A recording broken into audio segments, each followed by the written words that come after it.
Okay. Okay. All right, we're live now. Okay. Okay. Now our newly elected member is not here. Lee, why don't we wait until Miles shows up before we reorganize? Does that make sense? It does, yes. Okay. So notwithstanding that, I think the first thing we can do, Colleen, is we can review the minutes from May 5th. Okay. Okay. Lee, did you get a chance to look at the minutes? I looked at them. I didn't have any concerns or corrections on my side. Okay. Okay. Same here, Colleen. So Okay. we're approving the minutes for May 5th. Okay. Okay. Second item, Colleen timesheet. Let's take a look at your timesheet, Colleen. Here it is.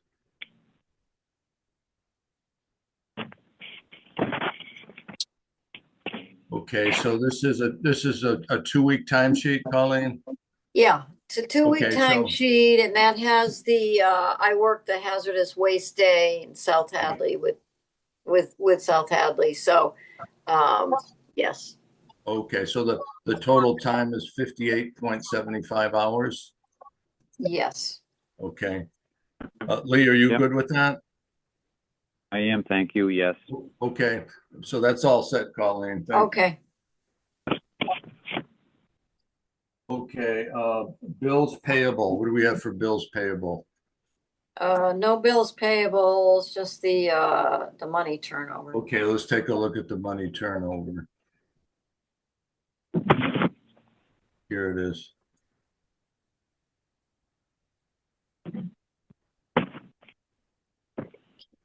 So we had, this is incoming monies. So we had, Yes. yeah, so $2,075 in check, $200 in cash for a total of $2,275.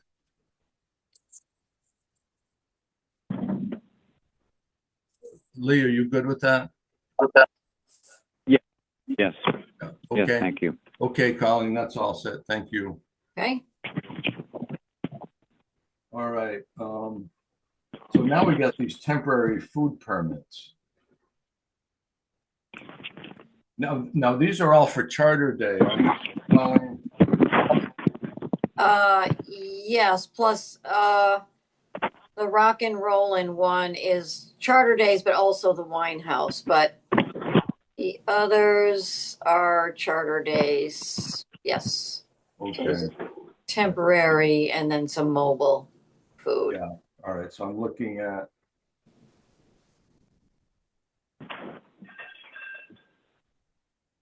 So we got Once Upon a Bakery. Now, are they new or they've been around? They had a temporary food permit for something else, and they were around last year also. So, and she just wants to do one day at Charter Days, and it's just Okay. baked goods. So. Okay. Oh, before we go, Mile, welcome aboard, sir. Oh. You have to unmute, Mile. Whoops. Thanks so much, guys. Pleasure to be here. Thanks for all the support and everything. So Very good, very good. Well, welcome aboard. Again, just in passing, Dick did a fabulous job for 52 years. Probably the most dedicated public servant I've ever seen. And I think if you look statewide, there'll be no one that equals Dick's ability and longevity in this position. It's just extraordinary what he did over the years. Lee, you have anything to add to that? No, only to reiterate that he's probably the longest serving municipal employee. Most of those hours are just out of pure dedication to the town. Exactly. It certainly wasn't for the pay, that's for sure. No, most of the time he spent on preparation and meetings was just done out of courtesy to get the job done correctly. Right. So, yeah. Again, all good things. Hats off to Dick. Okay, now Absolutely. before we Yep. do this permit, I think we ought to reorganize the board at this point now that Miles on board here. Okay. So Lee, what are you proposing? My proposal would be to nominate you as a co-chair Okay, for the and I'd next fiscal year. and I'd like to do the same to you. So Colleen, we're gonna go with a two co-chair format, I believe. Okay. Mile, are you good with that? Does that make sense to you? Yep, sounds good. Thank you. Okay. Okay, so Mile, why don't you make the motion? All right, I'd like to make a motion to nominate Lee Lalonde and Bill Shaheen to be co-chairs for the Granby Board of Health. Okay, I'll second that. Yep. So all in favor? Aye. Okay, very good. Okay, that's signed, sealed, and delivered, Colleen. Thank you. Okay. Very, very good. Very good. Again, only reason I'm doing this and Lee isn't because I've got the computer set up here and we'll swap off time to time, obviously. Okay, so I have a temporary food license for Once Upon a Bakery, 81 East Street, South Hadley. And this will be for Charter Day on the 13th of June. So Colleen, has there been any issue with these folks? No, and she has a licensed kitchen in South Hadley, so. Oh, okay, okay, And it's just, yeah, it's baked goods only. okay, okay. Any comments on this, Mile? You good with this? Looks good on my end. Yeah. Do you have it on do you have these files on your computer? Yeah, Colleen and I connected before. you do? Okay, I got okay. everything that's on the agenda. Okay. Thanks so much again, Colleen. All right. Oh, yes, you're welcome. Lee, are you okay with this? All good on my side. Yes, thank you. Okay, so Colleen, we've approved this particular one, Once Upon a Bakery. Mm-hmm. Okay. Okay, now the next one is Rock and Roll Food Truck for Winehouse And he's doing charter days. and Charter Day. Okay. And that's a renewal. He was here last year. Okay, so no problem. He's from Brookfield, Mass. No problem with this person? No. Okay. Mile, you okay with these guys? Yeah, these look good as well. Okay. Lee? Yep. Yes. Oh, okay, I'm good too, Colleen. So we're good on that one. Thank you. Okay. All right, the next one is John's Barbecue. I guess there's several of them. Fiesta Shows, Dev's Mac and Eats. And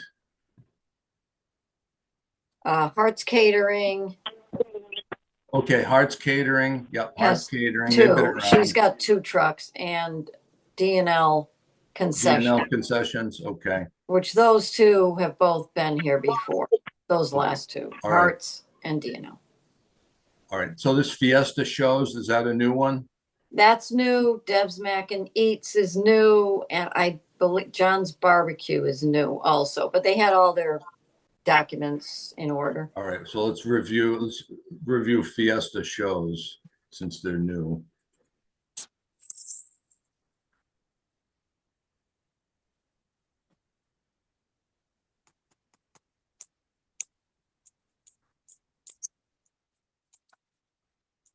Okay, they have 4 bay sinks in the trailer, so that's fine. They have a freezer. And they have a surf save certificate. And they got insurance certificates. So Colleen, so they have everything they need? Mm-hmm. Yes. Thank you. All right. And then the other new one is John's. John's Barbecue. Okay, Mhm. let's take a look at John's Barbecue. That's from Agawam.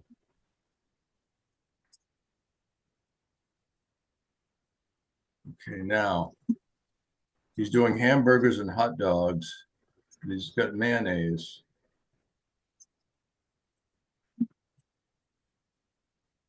He's got a fridge.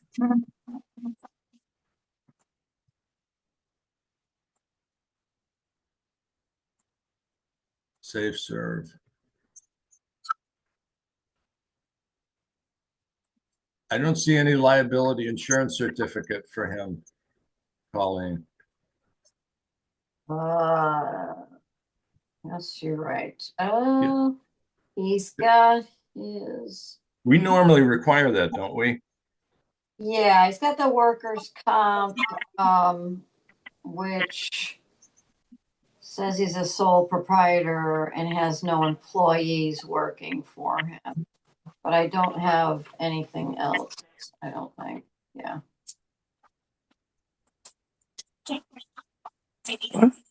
He's got the safe serve. He's got the allergen awareness. He's Yeah, got, and he's got his base of operation agreement. and since he's a sole proprietor, workman's comp is out. Yeah, And then he's got Yeah. the common vitulers. yes, yeah. So Lee, have we required an insurance certificate for these folks? Let's see. We've got. I thought that was standard. Yeah. Yeah, I don't have one for him. I do have one for this Fiesta shows, but I don't have one for him. Now, does Hearts have an insurance cert? Let's see. Let's take a look. Let me see her stuff.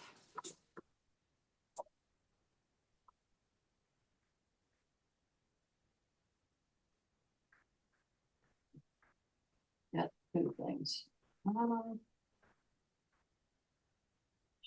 He's got.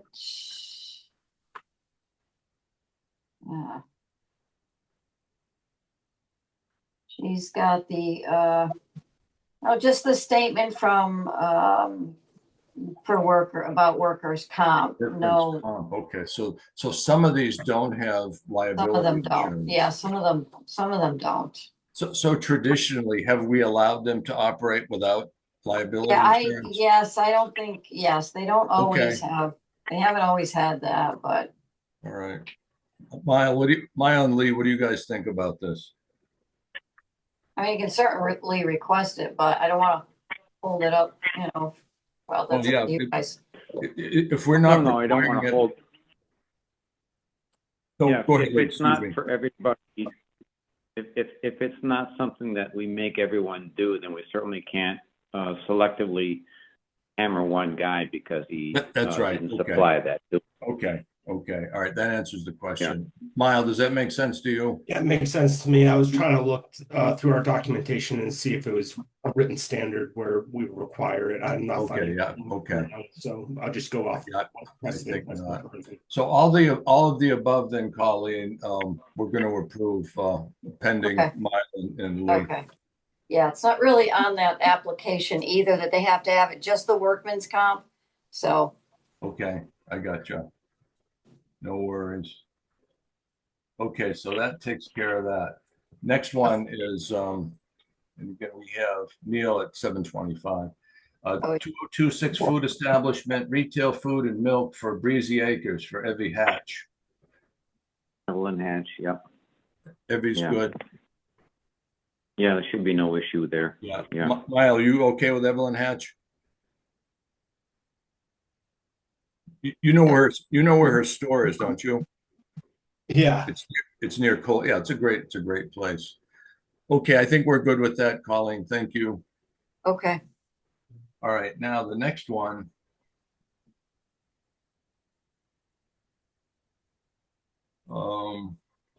Actually, let's skip the DWCPs. Let's go to the two wells because I think we have a couple people here for wells, and we can fit those in before Neil comes on.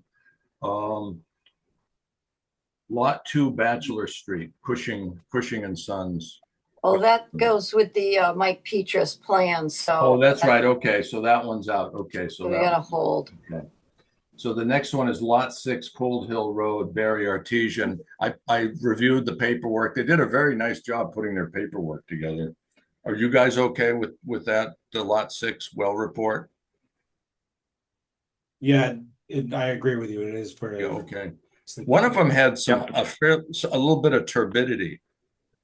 I'm guessing when they took the sample, they didn't develop the well properly before they took the sample. Oh, you think so? The high iron means I thought that was kind of. Yeah, one of them was a little turbid, but again, they had high iron and manganese. Sodium's a little high, but no bacteria and no nasty compounds. So that's a good thing. So we're good with well six, lot 6. Yep. Yes. Lee, Milo. Okay, we're good with that, Colleen. Thank you. Okay. Mm-hmm. Okay, next one is. Now I think Tom Soroka. You here, Tom? I am. Hello. Okay. Hi. I'm going to recuse myself on this one, Colleen, because I've done engineering work for Tom. So Lee, why don't you discuss? This is 107 Cold Hill, I believe, correct? Yep. So you guys discuss that. I'll sit in the background. Oh, is that for the approval of the building permit? Is that what? No, this is for the well.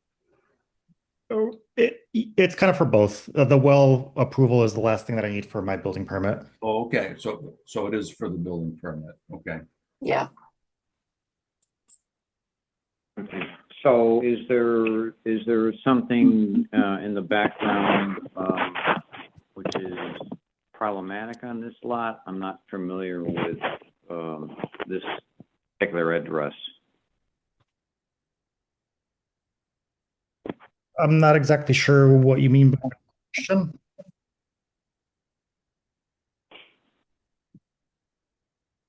So. I'm not, I haven't been on site. Don't recall. This is 107 Cold Hill. Correct. Yeah. So there's 2 lots that are being developed right now. There's one on the top of the hill and one a little bit. Correct. On And the this is lower the side. lower point. Correct. Okay. So, all right. So I apologize. I was there. I sighted that well. That was way in the back. Oh, I think there's even more houses than you think. So this is across the street. Yeah, this is near Rondelay Road in South Hadley Lane. Yeah. Oh, I'm on the wrong side. I've never been Yes, there. sir. Okay. All right. I've never been on site, so I'm sorry that I can't be of any more help. This well Than was that. installed, I think, about 8 years ago at this point by 2 prior owners, or 2 owners prior to me. And I had the water quality. So you have a new well on this site, and now you're going to be building a house on the site. Is that what I'm Correct. getting? Correct. Okay. And you have a water quality test on this. I do, Which yes. is recent. Okay. Okay. All right. All right. I don't have a copy of that water test. Is there anything standing out on that, which is? It's got high potential- iron and high manganese. Correct. Okay. And has the water company advised that they're going to be treating this on your behalf, or are you? They have not advised in that direction. However, I do plan to treat them. Okay. Is this something that you're going to, well, they're going to either treat the water or simply let it run out for a couple of days and take another sample? I mean, I suppose I could do that as well. I know when the water was tested, when they installed the well about 8 years ago, the results are almost identical to what I got now. Oh, okay. Yeah. So I don't expect that it'll. Yeah, it's consistent for sure. So I'm absolutely expecting to treat the water for those 2 elements. Yeah, I mean, I'm sure with the technology that's out there now, I don't know the details, but I'm sure that's a treatable condition of the water without too much drama involved. Yeah, Tom, Is this going to be? Sorry, Lee. No, it's okay. Is this going to be? Is this a house you're developing, or is this going to be your personal residence? This is my personal residence. Okay. Okay. Just for the sake of information. No, that's fine. That's fine. That's fine. Okay. So yeah, I mean, as long as the water is there, it's tested out, there's no bad things, there's no E. coli, there's no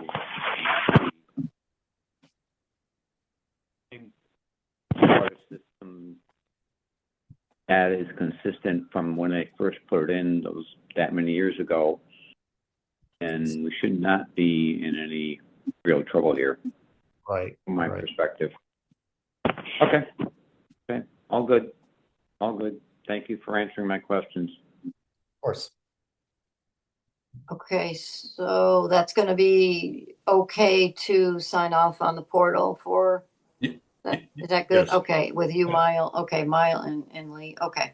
My own Lee. Okay. I'm Good. recused. Okay. Thank you. Thank you, Lee. Thank you. Okay, it's 7:20 now. Thank you. Yep, 7:20. I think we could skip. We got 5 more minutes. Why don't we skip ahead? There's a hoarding situation, Colleen. Where is that? That is on 599. Amherst Street. Amherst Road. Yeah, Amherst Street. Amherst Road, rather. They have that wrong there. Yeah, 599 Amherst Road. Oh, 599 Amherst Road. then. Yes. So that's Let's up. see where that Is that 116. beyond where Bachelor Street, or is that beyond where Amherst Street comes in? Okay. 599. I don't. Yeah, I'm gonna go on Mass Mapper to see where Might be before that a little bit. it is. Okay. Now, what have we done typically in those situations? I think it just depends on how, Mhm. the situation is, how bad the situation is. I don't know if, Is this a potential fire code type of this issue was an here? email from the fire chief saying Oh, that he sent it. his crew notified him of the situation. They responded. They couldn't get through. So he said he hadn't heard back from anybody, and I wanted to know what, should be done. Combustibles blocked the front door. Egress pathways had to be shoveled so people could maneuver around the house. And they weren't sure if the bathroom in the house was working.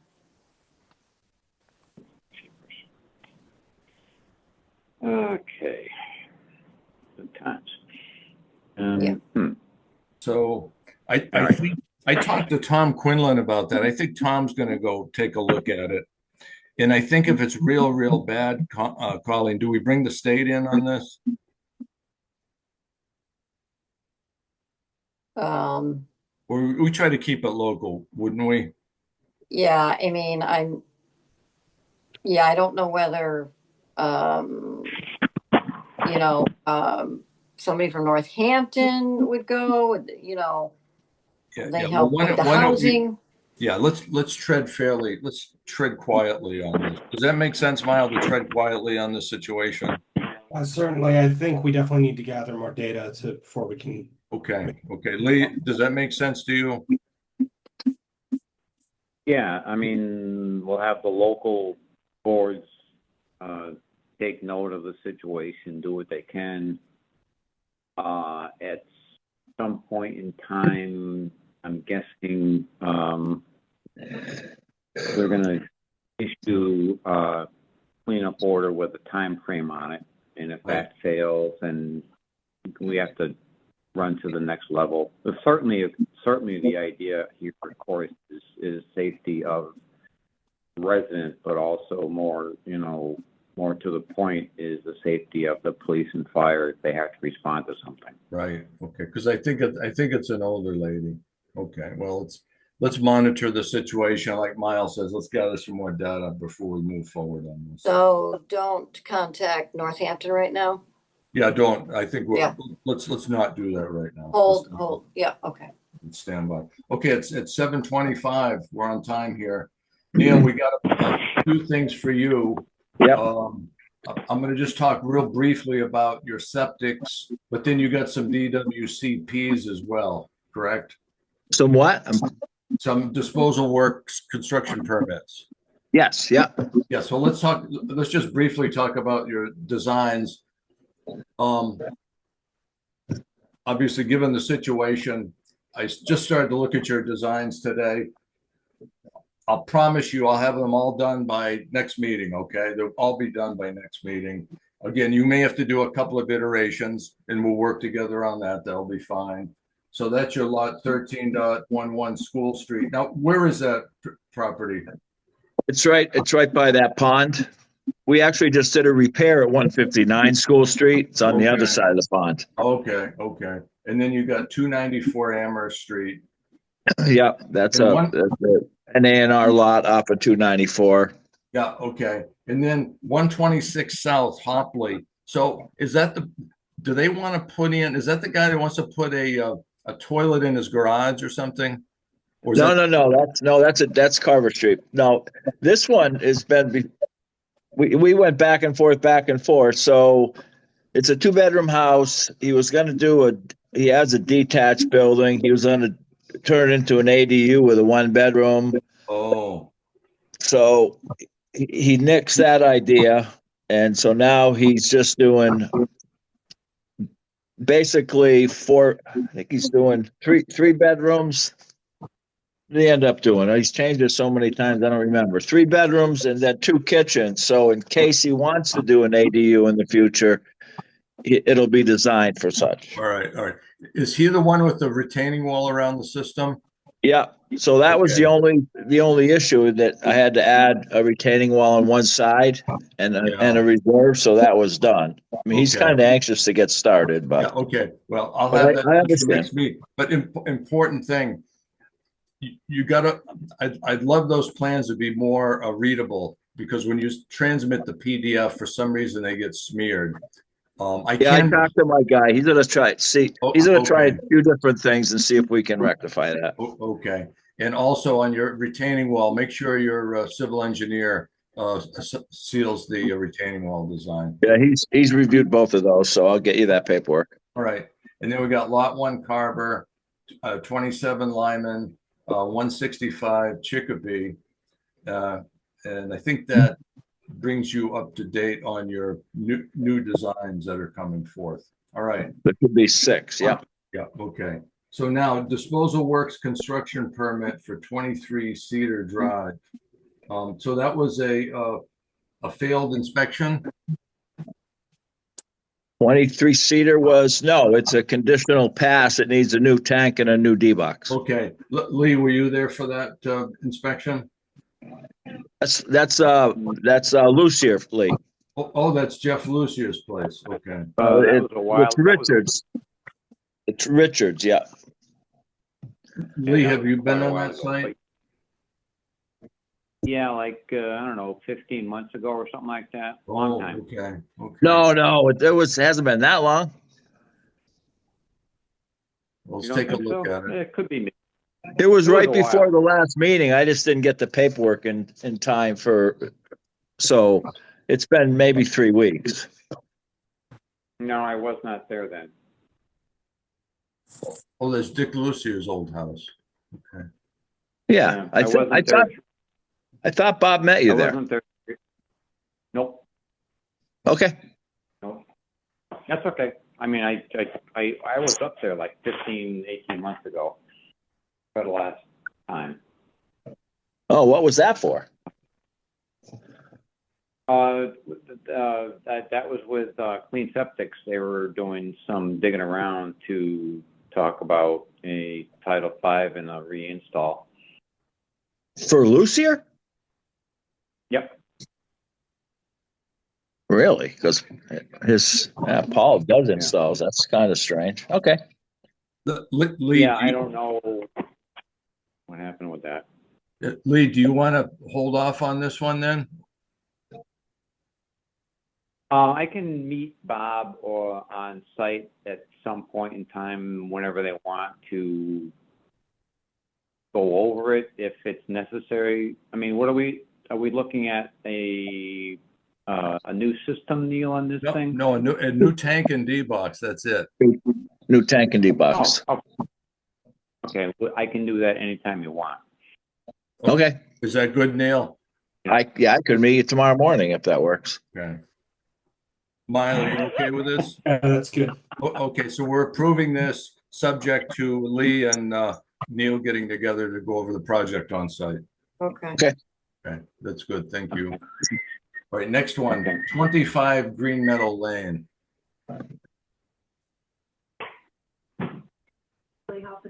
What's the situation there? Oh, That's also, that's Mike Ribeiro's old house. yeah, yep. That's also a tank and D box, and we have to do a groundwater evaluation, which I'm trying to coordinate with Lee and somebody to dig it. Okay, we're not on the pigs yet. Very good. Hopefully I don't lose them because this was a lot of work. So did it fail? Did it fail a Title V? It didn't fail a Title V. So it just had cottage cheese, D box, and a bad septic tank. Yeah. Okay. The D box wasn't really that bad, but since you're doing the tank, it doesn't make any sense not to do the D box. So okay. So the SAS is okay. yeah. Yes, absolutely. Right. We just have to verify groundwater. All right. Fair enough. Mile, you okay with this? Yeah, my only question is even if we're leaving the SAS alone and only addressing the tanks, we still have to require a soil evaluation. No, we have to verify the water table if the system was put in before 96 when they changed the regulation to include modeling. So there's no information at the Board of Health or anywhere verifying the water table. So we just have to verify it. Yeah. You need your 18-inch separation. Yes. Okay. Yeah. All right. Mile, does that answer your question? Sort of. I'm trying to decipher if that's a Title V requirement or something administratively we've done. Oh, okay. Lee, are you okay with this? I am. Yes, thank you. Okay. We can follow up on that later, Mile. Thank you. Okay. Okay, so we're good with that, Colleen. Okay. 25 Green Meadow. All right, now, next one. He said he hasn't had time to brush them. I'm sorry, I'm hearing some audio from a radio or TV in the background.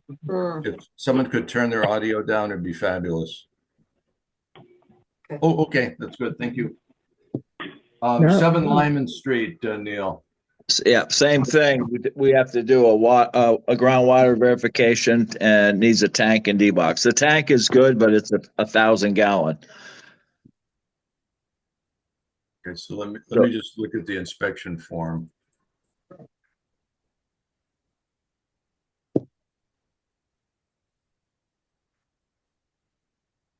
Yeah, Yeah. that's that first house. So there was a soil evaluation on Bob Sheehan Jr. did it on October 10th, 2013. He did a soil evaluation? That's what it says. It doesn't make Okay. any sense, but it says the water table's down 11 feet. Well, that's the highest part of the lot. I mean, well, no, it's not the highest part of the lot, but it is elevated above the road quite a bit compared to some of the other houses. So are you going to go out there and re-verify the water table?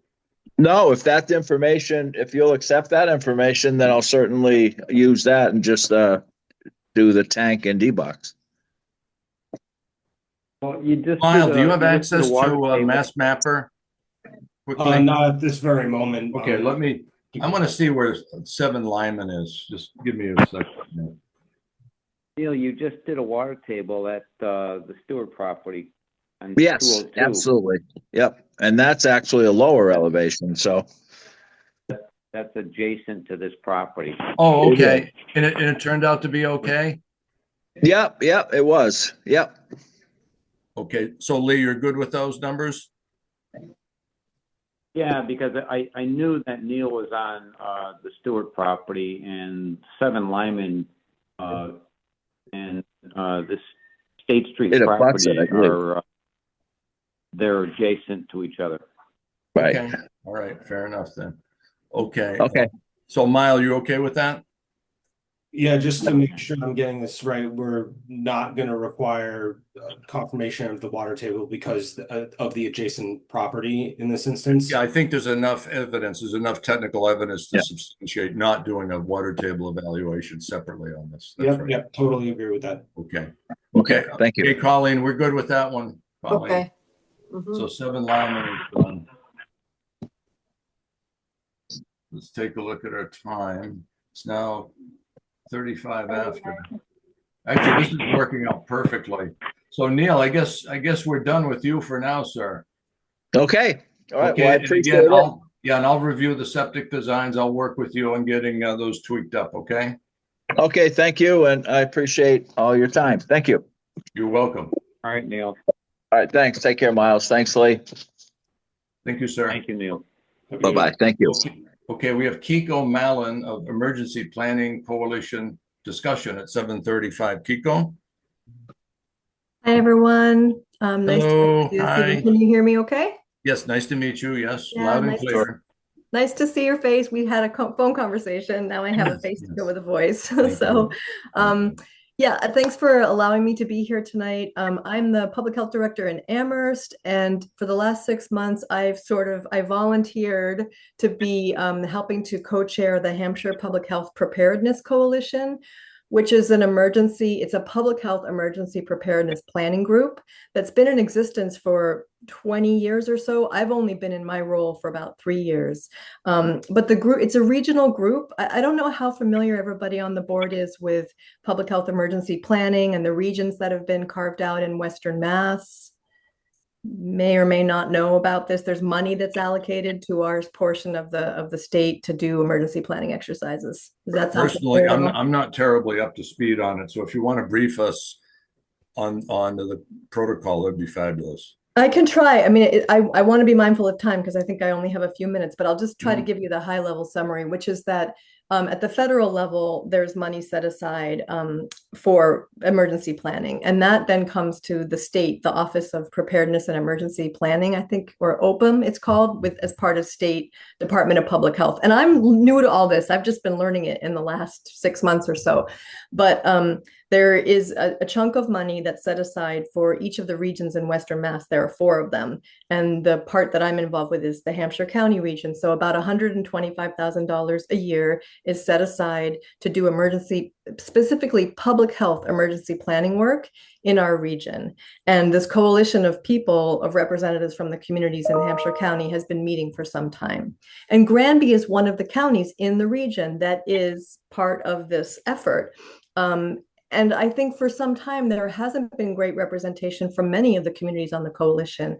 East Hampton, Amherst, Northampton, they tend to go, but folks from the hill towns or smaller towns don't tend to have the time and bandwidth, as you explained to me, Bill, to attend these meetings, which is good way to put it, completely, bandwidth. You're yeah, right. That's good. completely understandable. And at the same time, as we found out during COVID, pandemics affect all of us. And so being able to come together and figure out how we're managing things is important. I think during COVID, Northampton really played a lead role in helping to kind of get vaccines to folks.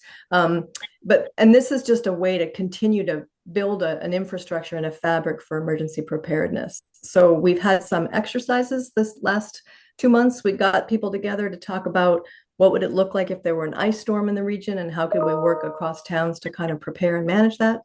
And so I just really wanted to make sure you all know that this coalition exists. Granby is welcome. You're part of the region. We'd love to have you at the meetings. We know that you probably don't have that capacity.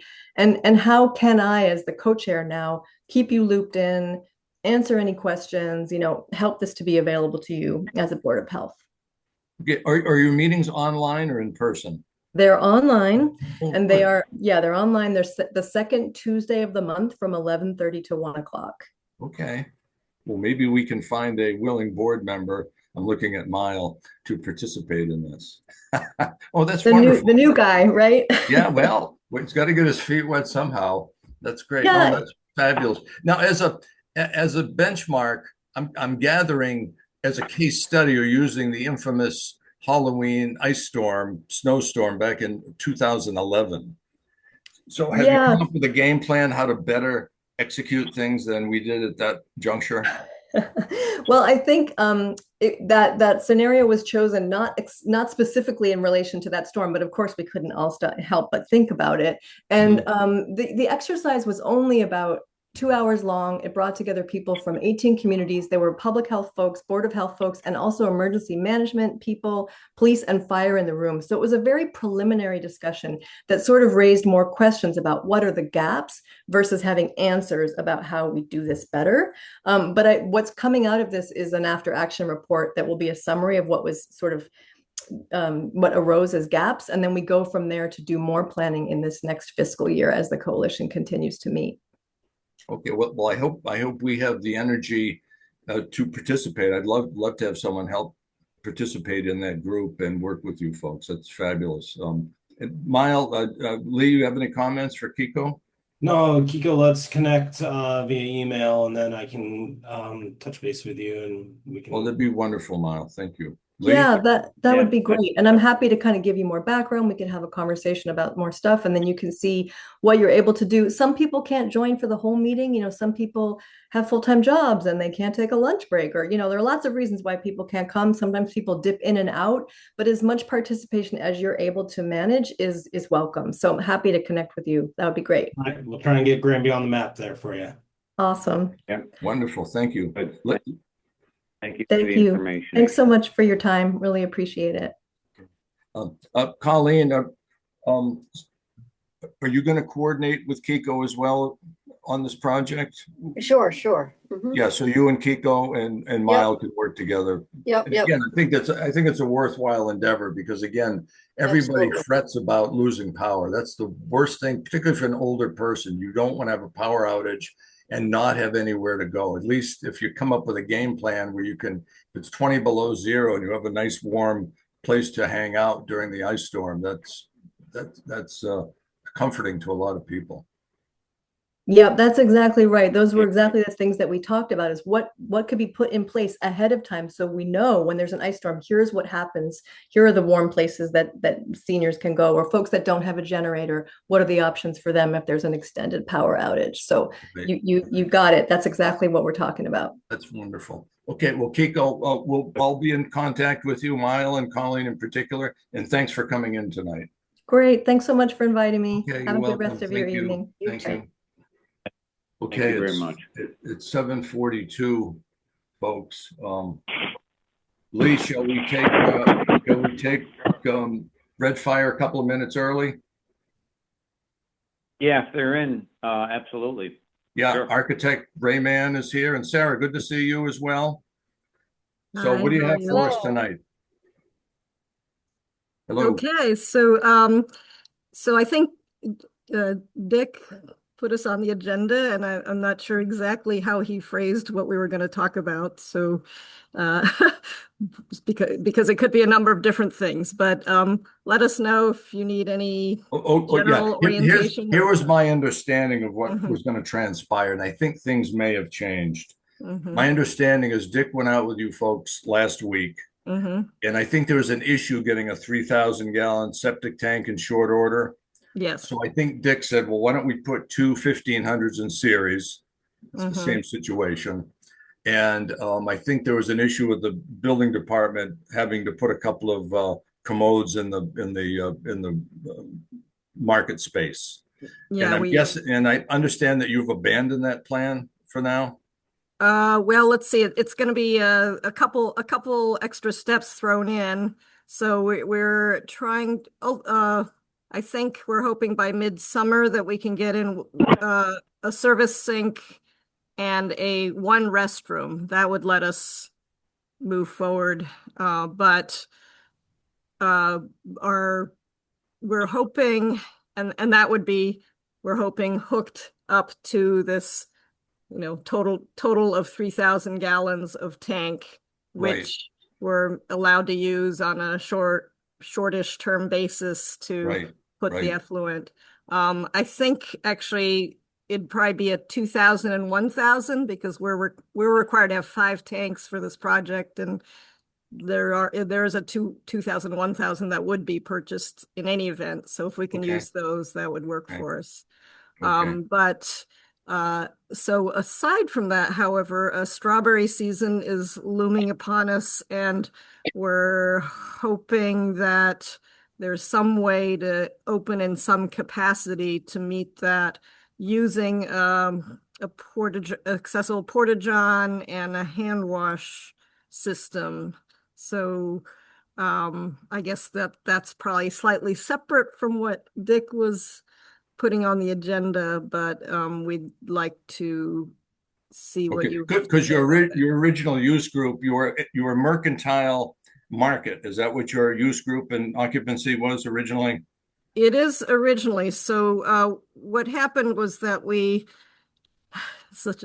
applied for our initial permit in February 2025. So we did it in a two-stage. We initially applied as a U as an agricultural structure to get the structure going because the approvals were going to take a while. So then we shifted and submitted a set of drawings, almost a year, 8 months later, 9 months later, as a mercantile with a permit. restaurant kind of for Or serving. not. Yeah, like yeah. Don't right, use the word right, restaurant. Yeah, it's just Sorry. food would be that's fine. served, Service. but it's not a restaurant. Yeah, just Right, so no, our no, whole no, septic okay. system is designed for that, et cetera. That's right, that's So, right, that's and right. it's fairly Okay. large. So, but actually, my most recent reading of the code is that that portion of the occupancy is small enough that actually we could probably request, and we are going to request that we stay under U with the mercantile because it's an occupancy of under 50, it can actually stay under U and still be kind of subset, I guess. Of course, we still have to meet the mercantile code once we get everything. Well, let's see. There's a couple of issues. Mhm. In my opinion, you have a large canopied porch. You have a wraparound porch on the building with a concrete slab. Yes, about So 700 you square could feet. actually conduct commerce outside of the building underneath the canopy. Is that true?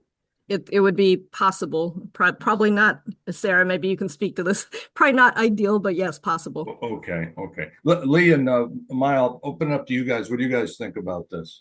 I would be Lee? very concerned. I'd be concerned about opening up the building as is having a quote unquote roadside stand under the canopy. Okay. Opening up the building when it's not ready to roll, not okay. Mm-hmm. So if we kept outside the building entirely as a kind of quasi farm stand. Building would be locked at all times. Yes. And you could operate outside under that canopy, and you can do that as long as you want. But having people in the building as it is in its current state, I'm not on board with that. Mm-hmm.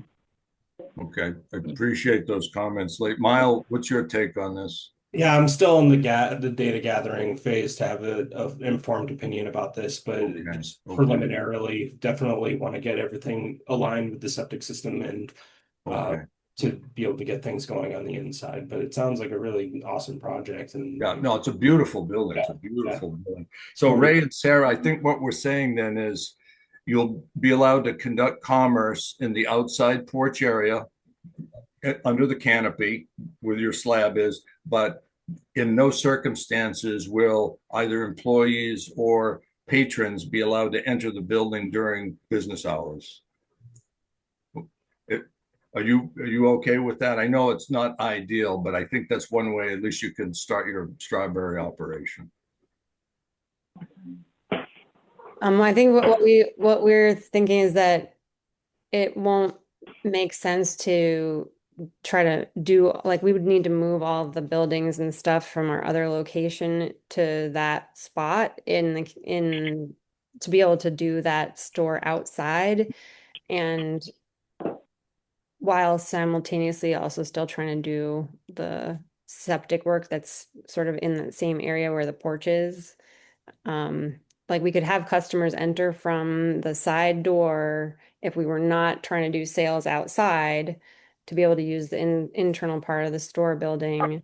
But I think that having it out there while the septic is going might not be the easiest thing to do, or like best customer experience. Well, I realize that, but again, since we're being thrown a curveball at the last minute, you kind of put us in a spot as a board. And I think Would it what be we've something where offered is a reasonable compromise. would you be open to it? I think we were kind of checking in with Tom Quinlan. He was thinking that it could be a change of use to the utility building for a period of time, while we're finishing the work on, getting the septic tanks installed and, But the septic tank and all the wastewater is on the east side of the building, and your vending would be on the west side of the building and the Well, north side of the building. Actually, a small correction, the septic tanks would all be on the northwest side of the building. Right, So it that's would be right, that's directly right. adjacent to the That's right, porch. that's However, it's possible that if we can move quickly, we can get those tanks in before Strawberry opening day, so. Yeah, Well, is there a reason that it can't be done, tomorrow morning at 7:30? I don't get it. that what can't be done? That the tanks aren't going to be in place.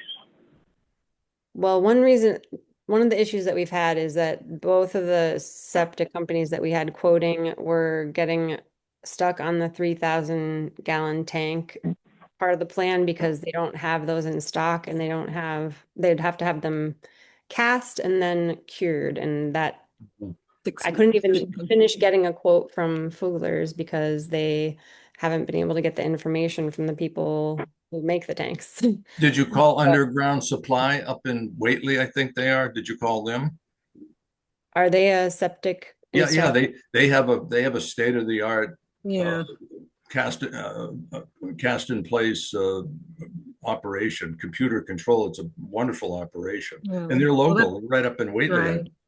But that is what we were hearing from a number of people. So when actually Dick was the one who came up with the smaller tank Yeah, combined yeah, solution. just to help. Yeah, So just to that help was you out like in the just last meantime. week. So Right. so we could, and yeah, I mean, it's tricky this time of year to get pricing for anything, but it's I know.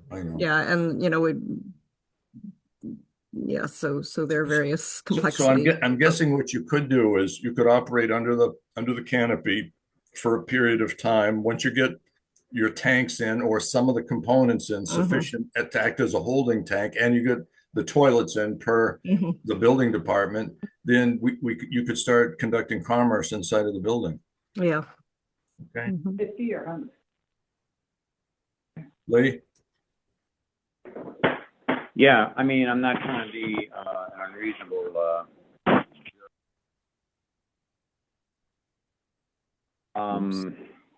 There are multiple ways to solve the problem and open it up full bore.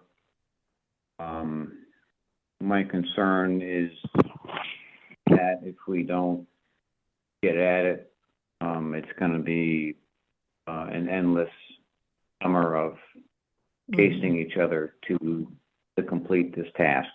And I just want to and I'm not trying to stop anyone from making a living. I get it, but this has been going on for a long time. And I can't understand the lack of,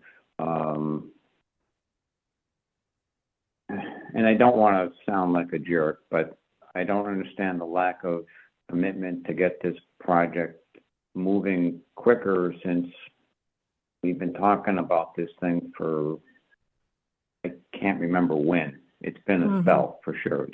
It's been a minute.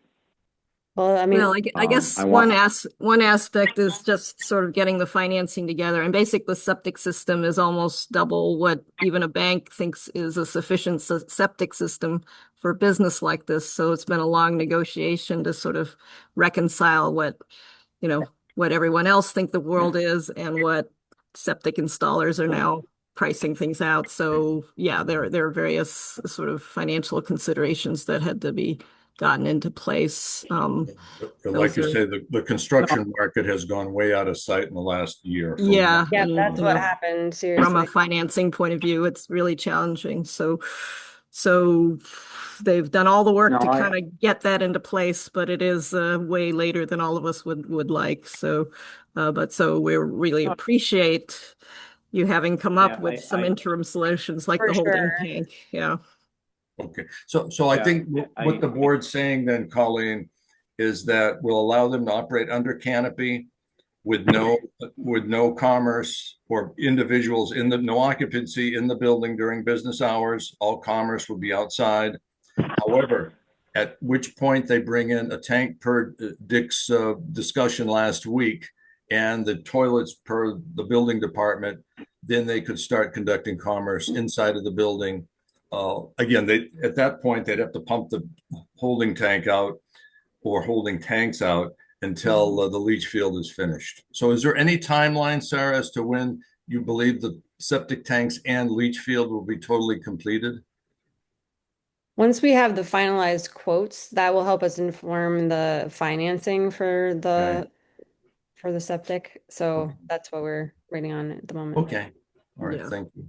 We've had to collect like 3 to 4 quotes just because the numbers Yeah, are I so know. high. It's Yeah. like you say. But I think I think we will try to really establish a schedule that you guys can all review and Okay, no, that's approve again, when the we time want to comes. work with you on this. Okay. And and I always tell my clients the best time to get quotes is when there's 3 feet of snow on the ground. Once the snow melts, watch out, forget about Right. it. Well, not this year. Numbers Yeah, are I high know, I know, every I know. minute of the year, but Now, everyone's got to stay in business. I know. And it's On a hard. different note, so I guess we're clear with that. Mile and Lee, you guys are good with that approach for now? Yeah, for now, I think Sarah brought up, I don't know if we're going to be able to address the use, keeping it under you as a utility building and being able to conduct. Yeah, that's a building inspector that's issue. a I- Quinlan question. Yep. Right. I think that we would need to touch base with Yeah. him to be able Yeah, to. we're in conversation with him, so Okay. So I just want you to know that you were heard and that we thank are. you. Yeah, we appreciate Again, it. it's going to be a great facility. So Lee, are you okay? Yeah, I mean, my only last comment, which is not my calling, but I'm not telling you what to do. It doesn't make a whole lot of sense to get a quote from a supplier in Leominster. You know what I mean? You're gonna have to get whacked on time and travel.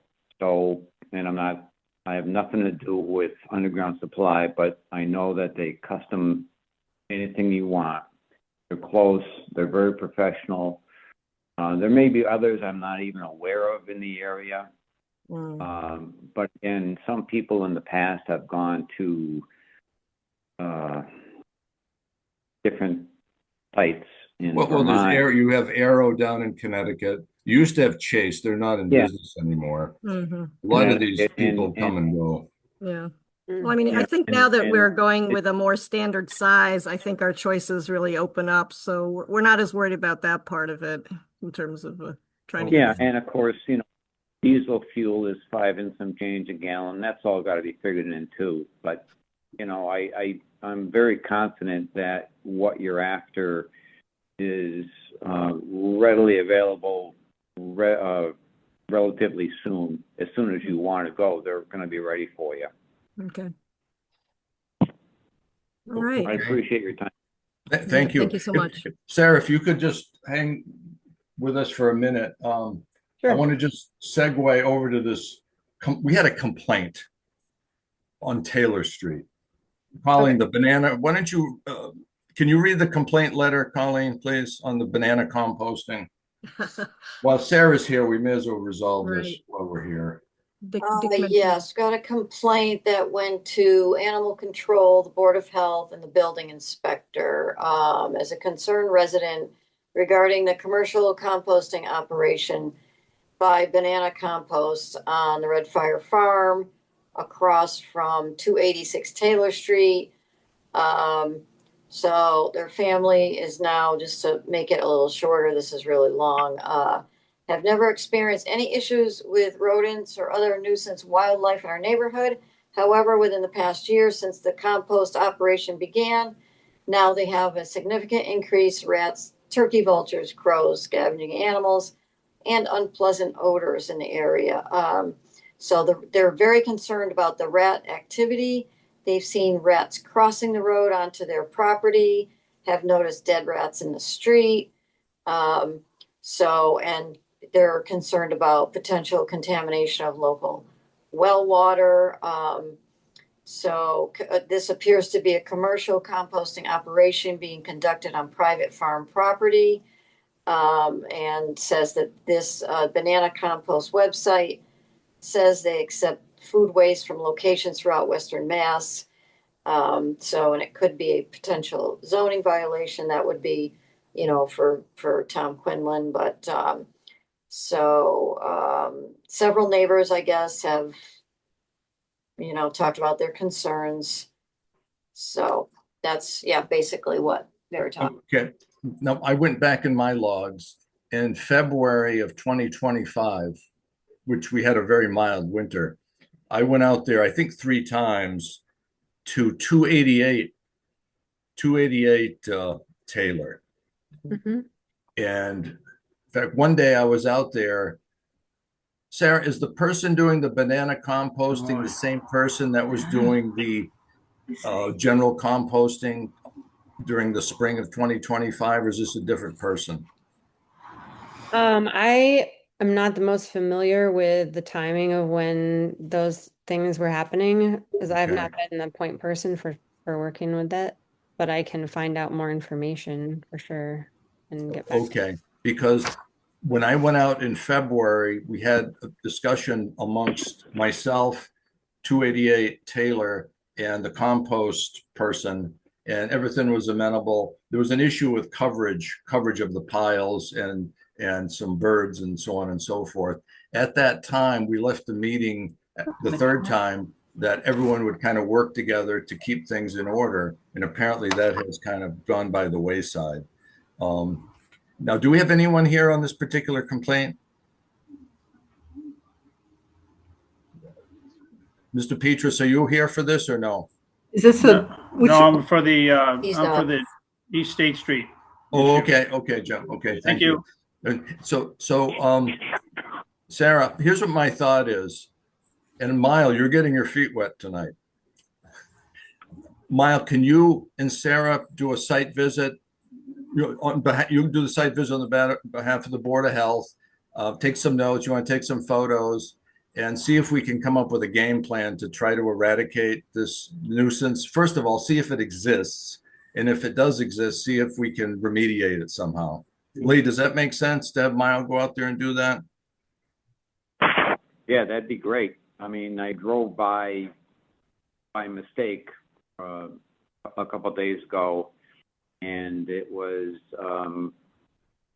no cover at all. There was just simply bags that were half torn open, and some was a little bit covered with dirt. A lot of it was exposed, but certainly it didn't appear to be.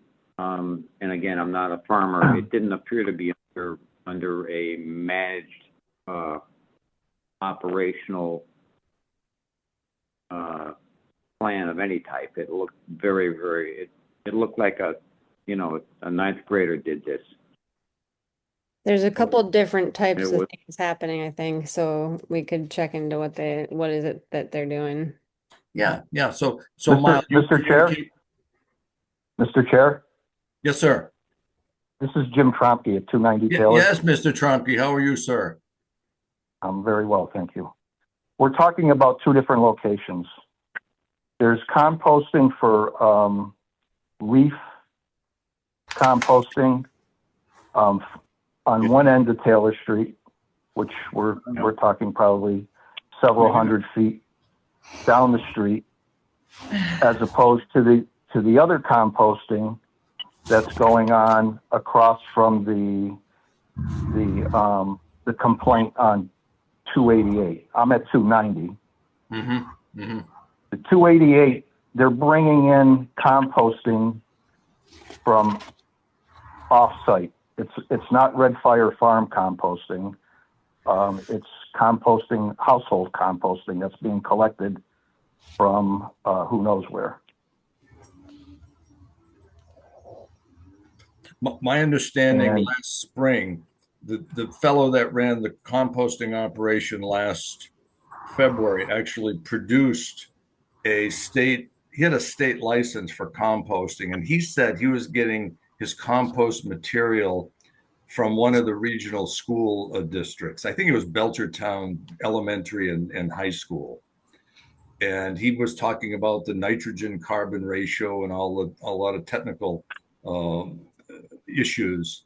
But at that time, my read of his permit was he was in compliance with the permit. So it wasn't the fact that he was bringing in food waste.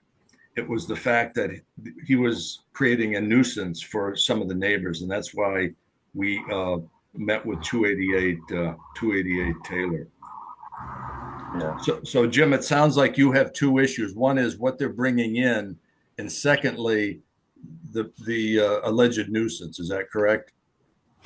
Well, again, there's two different areas of composting. One is where they're bringing in leaves during the fall, that type of thing. Mm-hmm. Which there hasn't been any issues with that. It's the one further up across from 288. Yeah, that's the banana. I think that's the banana composting facility. That's correct. Jim, that's Mile where and they're seeing the rodents. Yeah, Mile and Sarah are going to work up a solution on that for you, Jim. Are there, Okay. can I have a question? Yes. Are there any specific things that are regulations that are applying to the situation that we should be aware of? Or do we have something that I think it's just your general state compost license, the one that I saw last February, a year ago, February. Mm-hmm. We don't have any, Colleen, we don't have any local regulations for composting, do we? No. No, we don't. Okay. Okay. I mean, I guess my concern is that this is more of a and I'm could be completely wrong, but it looks like if this is just an operation to take land in town and under a farm license bring in some type of a commercial operation. And I may be incorrect about that statement, but it doesn't appear to be managed properly. It's not covered. It's at the expense of the neighborhood. All these things are very disturbing to me, and I'm sure more disturbing to the people living in the area. I would definitely want to add. Yeah, I hear you. I wanted to add that I think Banana Compost is looking at additional location options too right now to see where if they could move part of they're doing to a different spot. So they are. You mean out of town, or are they taken off? No, a different piece of land that is like much further away from the road and housing. Okay. More remote. Yes, that would make everybody happy. Yeah. So they're working on that, but it's a process. Yeah. Okay. Well, so that being said, as we progress with this conversation and inspection, which is going to be forthcoming, I'd be very interested in a proposed time frame in two phases. The first time frame is to eradicate the ongoing problem, which we are now dealing with, and the second is to get a time frame as to when this remote location will in fact be up and going and what we have now cleaned up and gone. to give the neighbors back their peace and quiet, which they which they definitely deserve to get. The concept of having red fire be a bad neighbor is not going well. Yeah, we definitely want it to help resolve as much as we can, though. Like I do want to note that like there are aspects of agriculture that are, not favorite for neighbors, but still an important part of being able to have a healthy soil and grow food and that. So I just wanted to put that out there. Like, yes, we do want to do our best to resolve the issues, but there are things about farming that are not always the prettiest. And yeah, there's one again. Granby is a right to farm community, and that's part of what we get with that luxury. But again, these are problems that I believe we can all work out in a fine fashion. But yeah. So, Mr. Chair, the reason why I've called in basically is because, and I'm only speaking on my behalf and my neighbor's behalf because he went out of town today. Mm-hmm. But the concern is mostly about the rodents. We understand that they've been farming there we've been living across the street from there for years. It's just the rodents crossing the street, and that's the biggest issue. Like you say, Jim, the birds are one thing, but the rodents are another thing. And again, the rodents bring in disease. Wow. Lyle, you're a PA. You know rodents bring in disease, correct? Yeah, some serious ones. Yeah, so I think you're the guy to do this inspection for. Yeah, us. we'll take Jim, a look. We'll figure out what's going on and come up with a plan for making good stuff. Okay. Lee, anything else, sir? No, as long as we have a good inspection coming forward and we work together and grab some time frames and really explore that remote location, there's no reason that everyone can't work together, get this thing done. I don't know all the farming regulations. I'm sure they're generous towards the farming because that's a hard job. But we need to work with the neighborhood on this one, for sure. Both sides have issues that need to be addressed, and I'm sure they can be worked out. Oh, that's good. But I just don't want this to go on for the next, 8 months of we're going to get to it. It's been busy and blah blah blah blah. Everybody wants closure on this topic on both sides of the fence. Well put, Lee. Jim, are you okay with that, our approach? Yeah, absolutely. I'm 100% behind farming, and so is my neighbor that had concerns. It's just the rodent piece that's got us a little bothered. But other than that, we're very tolerant of everything else that's going on over there, and we support them. Excellent, thank you. Sarah, are you okay? yes, yep. Okay, so Mile, you and Sarah will get together, do the inspection. Okay, thank you so much. Colleen, thank you. Thank you, folks. Okay, next Thank one, you. we have the Petruses here. Hi. Mrs. and Mr. Powell, how are you guys doing? We're good. We're good. How about you? Oh, not too bad. We're hanging in there. It's a big change, but doing the best we can. So what can we help you with tonight? Okay, well, you received our complaint, Yes. and I guess we'd just like somebody to come over and take a look at this. I understand this is a right to farm community, but I don't even consider this a farm. I'm sorry. Yeah. It's less than a third acre of land with a bunch of animals on it. Yeah. Do the people take care of the animals? Well, we don't know that. I think that's something that you need to look at.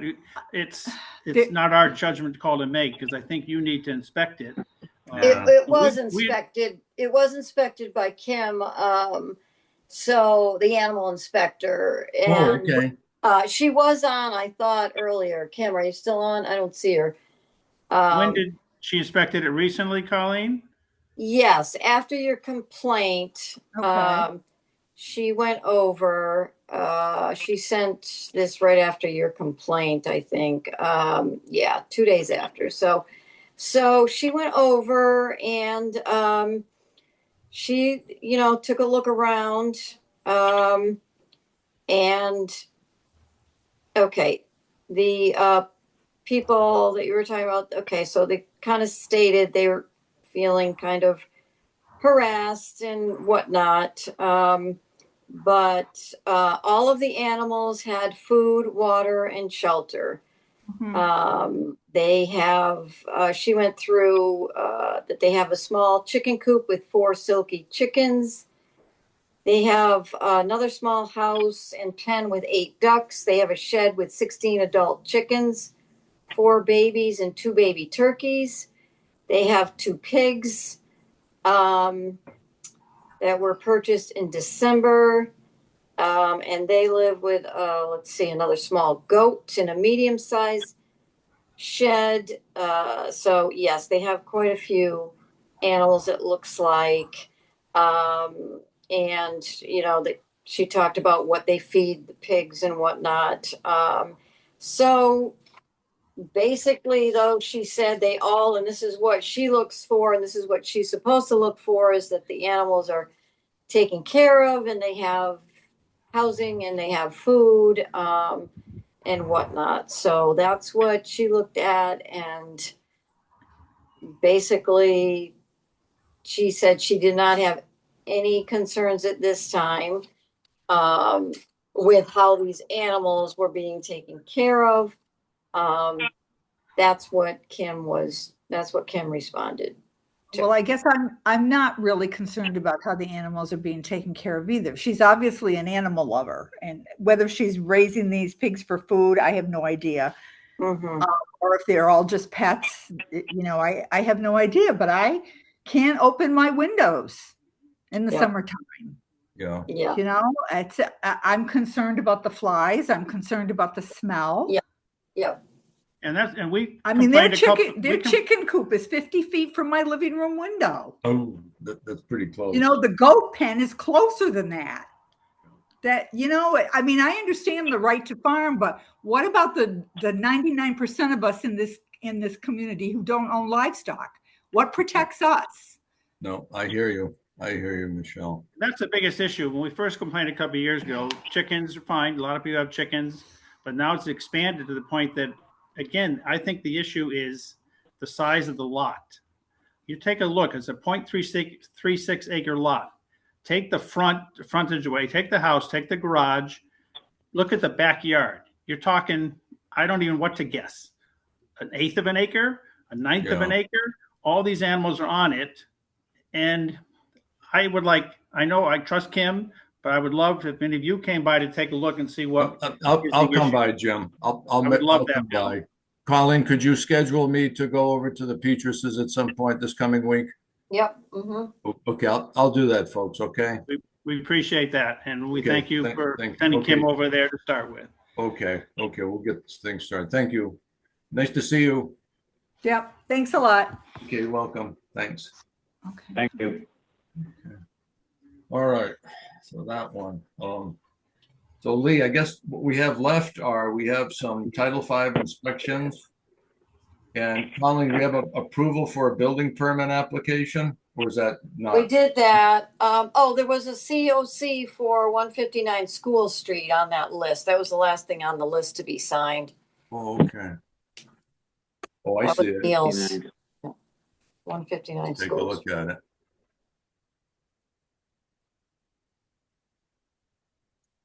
Repair. Lee, did you witness this going in? I'm looking this thing up as we see. Okay. Oh yeah, that was a new system Everson installed. Yeah. Good to go. Absolutely. Okay. Yeah. Neil designed it, and Greg. Okay. Mile, you good with that? Yeah, I looked at the as-built. Looks good. Okay, so we're good with that one, Colleen. Thank you. Okay. All right, so let's do our inspection report. Let's do the easy ones first. Lee, 54 Taylor, Dave Kibbe, you're out there. Everything good there? Yeah, that was a system, relatively new, 4 or 5 years, uncovered tank D-box, good condition, no signs of staining, no issue. Okay. The second one, also Dave Kibbe, 233 Bachelor. Oh yeah, okay, same thing. The only minor concern, and I don't know what the system was installed, there appears to be some horse activity, even though it's a family to a family buying it, so maybe I shouldn't say anything. There appears to be some horse activity over the leach area. But it's the mother is selling it to the daughter, and it's the daughter's horses, and I mentioned it. She's happy with what she's got, and it could be scheduled 40. I don't have any idea. Yeah, is it an aggregate system or an infiltrator system? Aggregate. Oh, so that's better. Yeah, for infiltrator, the horse's hoof would punch right through it. Okay. Yep. Okay, Mile, you good with those, sir? Yep. Okay. Now, first one, 16 Parish Hill, Toretti. Now, what's the situation there? Let's take a look at that one. That property, it's an older system. It was recently uncovered. It was about 6 or 8 feet of brush over the entire area. They cleared it. It needs to have at least a tank replaced. And there also is a concern of the water table that's not been established. Okay, because right on page, this is right on the Title V form, Mile. It says you must describe how you establish the high groundwater elevation. And this person put down to be verified at septic tank replacement and soil evaluation. I think that's a unacceptable answer. I agree. Okay, so Colin, we're not going to accept that one. Correctly? Correct. Okay. So once he goes out there and he calls you to witness the water table, then they can revisit this. All right, so we're not accepting 16 Parish Hill. And now 52 Kendall with Al Weiss. Did you go out there with Al, Lee? I did. Yep. And that's the issue. The issue with this system is that somebody put in a Morton building type garage adjacent to the SAS. Yeah. And you can't get in the garage with a vehicle without driving over part or all of the distribution box and some of the leach lines. So I don't know, and Alan did share some concerns about that setup upon the inspection. Yeah, it's not collapsed at this point in time. Yeah, but it gives the impression they've laid some gravel out, some cinders on the driveway. So it looks like you've got a separate road in, but that was all done after the SAS was installed. So this is an afterthought. It says Al says this is a 50-year-old system. I didn't think it was that. And let's see, liquid standing and sludge over outlet pipes. Yeah. Distribution box was level and in poor condition, corroded with evidence of flooding. So according to Al's report, the D box was flooded. Oh, you know what? My apologies. My apologies. I'm at the wrong location. Okay. Oh. This person's last name is Cook. This one here is in complete failure. Okay. So 52 Kendall. Mile, you okay with the determination that Al made? Oh, okay, Colleen. So we're good. We'll accept 52 Kendall as a fail. Okay. Yeah. Okay. The next one, I think we already talked about. We just talked about. Oh yeah. So that's a non-issue. Yeah. So 7 Lyman, as a conditional pass, and we resolved that with Neil. So that's that. So now approving for building department apps, we talked about that. We talked about that. We reorganized, but the piggery permits, that was a thing that Kim, I think I sent you guys the emails from Kim, but we have the regulation, and that's kind of came up too, and that was, the Petrus says they have the 2 pigs next door, but other places that Kim has gone to and inspected and whatnot have more, and we have our regulations for 3 or more pigs need a piggery permit. Oh, But Kim, has questions on, and that's why I was hoping she was still on, because she does have questions on who needs these permits, because she knows of several people that have like 5 pigs. And oh, you're right. It says it's item A, a piggery permit shall be defined as an operation where 3 or more pigs or swine are kept. Oh, okay. yeah, so she just wants some clarification on whether if someone is breeding, do they need the baby pigs in the count of the final numbers? If they are selling them, if they are only having them for like 5 months and then they're slaughtering them to eat or whatever, do they still need a piggery permit? Because a piggery permit involves a public hearing, which we have to contact the abutters and, talk about that, because obviously with, the smell and whatnot, of the pigs and everything. So, and then usually in the past, before COVID, and when I was here on the board before, with the board before, we used to do them we would do them in November, and then it would cover them like when they had a whole farm, cover them for the whole next year. But if they get their pigs earlier in the year and then they're slaughtered by October, Kim wanted to know that they still get a permit. So this is something that I guess, she's looking for some clarification so she can tell these people that they need the permit now, or do they, and then get it again for next year, so. Lee, what do you think, sir? My first thought is that if they're running 6, 8, 20 pigs for the summer, then by definition, they need a permit once it exceeds 3.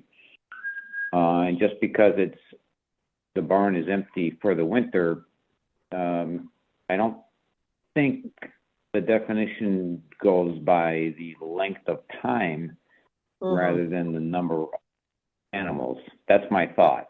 Because most people who do this type of activity, it's a spring, summer, fall only operation. By October, that type of activity is done, and the animal is either sold or it's in somebody's freezer, and the barn or the shed is empty until the following April, and then you start it again. It's just how it is. So my sense is that if you cross the number of 3, regardless of the age of the animal, permit should be in place. That's how I read it. But I'm not an expert in this, but that's my sense of how this goes. Maya, what do you think? I mean, if they got more than 2 pigs, it's by definition a piggery, and so they need to have it. Why is it 3 or more and not 2 or more is the question that occurs in my mind about these sorts of things. because if you have two and you have a male and a female, it can become a breeding. Right, that's right. So I always kind of go there. It's like, why did we arrive at three? But I agree with Lee that if it's identified that there's more than two pigs, From including the baby. looking it up, I think it was a state thing too. I think Okay. it did say three. I was kind of looking into that too, but so it might be a state thing too. When do they typically have their brood? Is it spring, summer, or fall? I don't know. I forget the math, but it was something like, and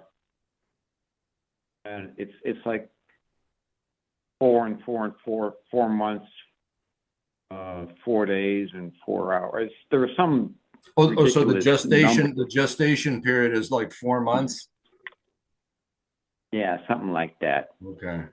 Yeah, they can have three, whatever it's called, Three litters broods or litters per year then, okay.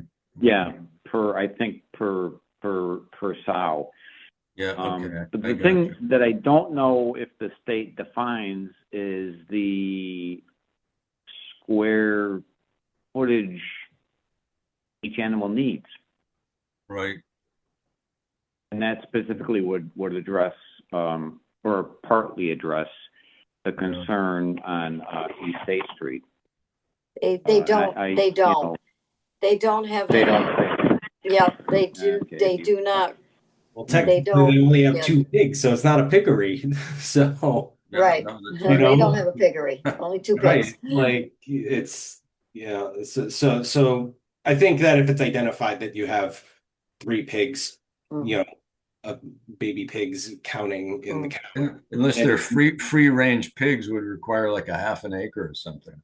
Yeah, and they really don't limit. From my conversations with Kim, they don't limit the size as long as the animals have their shelter and water and can get up and move around. There's no restriction on that. So. Oh, okay. Yeah. And the only other thing, which is we can't make them do that, is the pen configuration.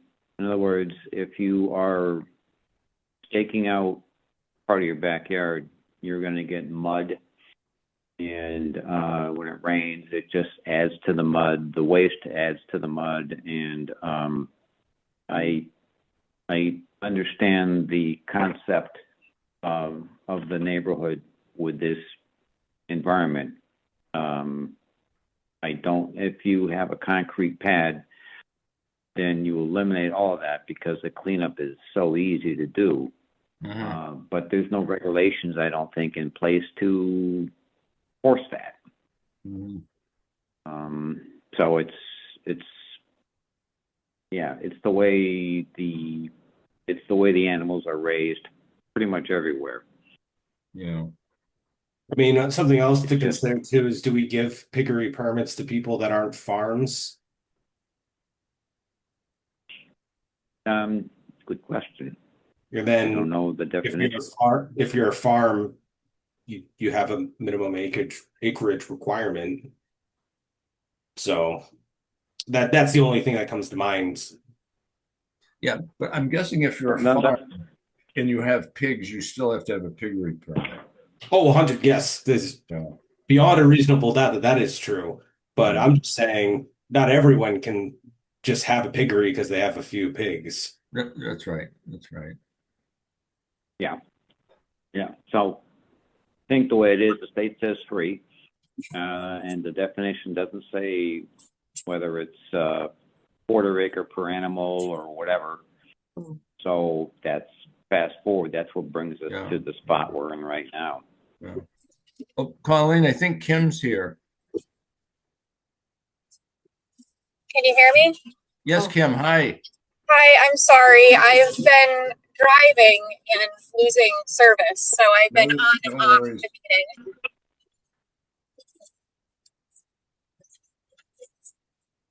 I am pulling over. Okay, thank you. Thank you so much for working with us on this. Yeah, of course. So I heard a little bit about the other issue with the pigs. I don't know if we want to go back to that now that the Petruses are off, or Yeah, why don't we not talk about that until I okay. do my inspection? But in Okay. general, why don't we just talk about our regulations and how to circumvent problems going forward? Yeah, so I wasn't sure exactly how to decide who would be necessarily made to get a permit. So, say, somebody has a male and a female pig, that's only two, and they don't have a permit, and then those pigs have babies. Now do they need a permit because they have babies? I don't know. I'm just not very clear on the whole process, I guess, of what the town is looking for in regards to the permitting. Yeah, I'm just looking from a practical point of view. I think when they talk about 3 or more pigs, my opinion is they mean mature pigs, big sows and big males. And for Right. some reason, they're not counting the babies, at least until they're Right. of Well, age. right. So that's what my thought is too. Like, as far as the dogs are concerned in town, we don't count dogs until they're 6 months old. They don't get counted in. So I didn't know if it was similar with the pigs or not. My other thought too is a lot of people do get pigs, say now, and they just keep them for a few months to grow them out, and then they slaughter them. Mhm. So I know like the permitting process is in November, but if the pigs aren't there in November, what are we doing about that? Are we doing permits all year long, or are these only going to be people that have them for a length of time? That's an interesting point. These are very good questions. I definitely think that maybe we could do our homework here and either find a content expert on this or discuss it with another board of health that's faced something similar in other farming towns. Actually, that's a good point, Mile. Maybe, Colin, could you reach out to Hadley? Mm-hmm. Yes. I think Hadley would be the quintessential town to reach out with regard to this. Because now we're reading between the lines. Are we pigs or swine and whelplings don't count? Right. Yeah. It's hard for us to. Yeah. So talk to the folks in Hadley, see what they have to say about it. Mm-hmm. Lee, does that make sense? Yeah, that's actually a good idea. To reach out to an adjacent town who has a whole lot more farming activity like Granby used to have back in the day, but they would have an opinion of how they deal with the count and, of course, keeping the neighbors from going at each other's throat over this very topic. Okay. Yeah, makes perfect sense. Okay, well, Kim, thank you for checking in, and I guess we're going to be revisiting this down the road a bit. Yeah, of course. That's just kind of the guidance I've been giving when people are asking me. I just said it's kind of a work in progress, and we're going to let everybody know when we have final answers. Okay, well again, thank I'm you. assuming we're not removing any pigs until we figure this out, right? Everybody can keep what they have for now. Yeah, we're going to have to do some deep thinking before we come up with some sort of decision on this one. Okay, I just wanted to make sure I was. Yeah. I just want to make sure I was giving the correct information. That's all. Yep. Thank you. Lee, Miles. Thank you very much. Yep. Thank you, Kim. Yep. Yeah, of course. All good. Thank you. We're good. Okay, so that's that. And I guess that's it. And we have the Gasparis here. So Cindy and Dave, the floor is yours. Oh yeah, I'm still here, just listening. Okay, Dave. All right. So what's the latest with the situation? With our situation or your situation? Well, no. I'm guessing you're here because of the Ken Lane water situation. Yeah, Cindy just alerted me that 12 Ken Lane was on the agenda. Well, we'll just, I didn't see it on the agenda, but we'll discuss it now. So that's what I was told, that Oh, yeah. we got an email from Colleen that we printed out that it was going to be on the agenda tonight. So Okay, well, Well, I sent you the agenda, but that wasn't on the agenda for. okay, anyway, Initially, initially there was an invitation to 12 Ken Lane, and at some point in time between the invitation and the meeting, that particular party decided not to attend.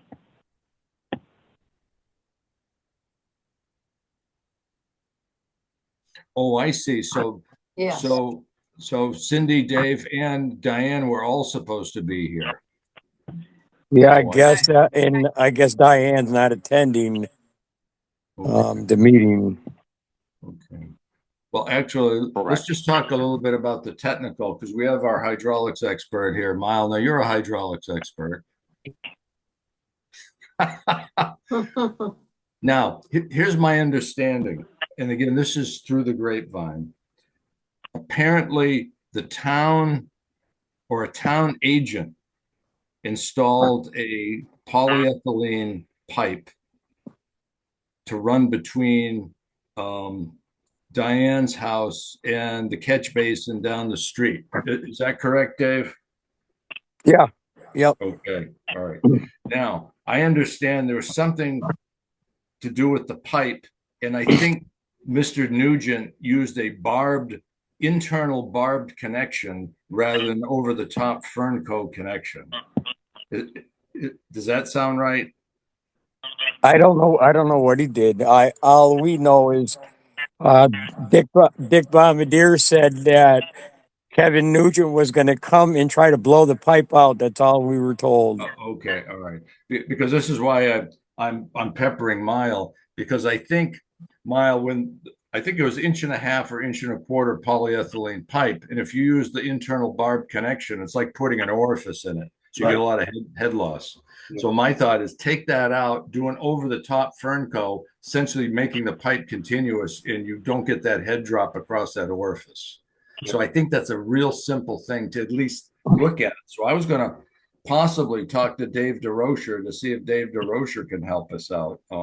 Dick Bombardier already said that DeRocher was not in on this project.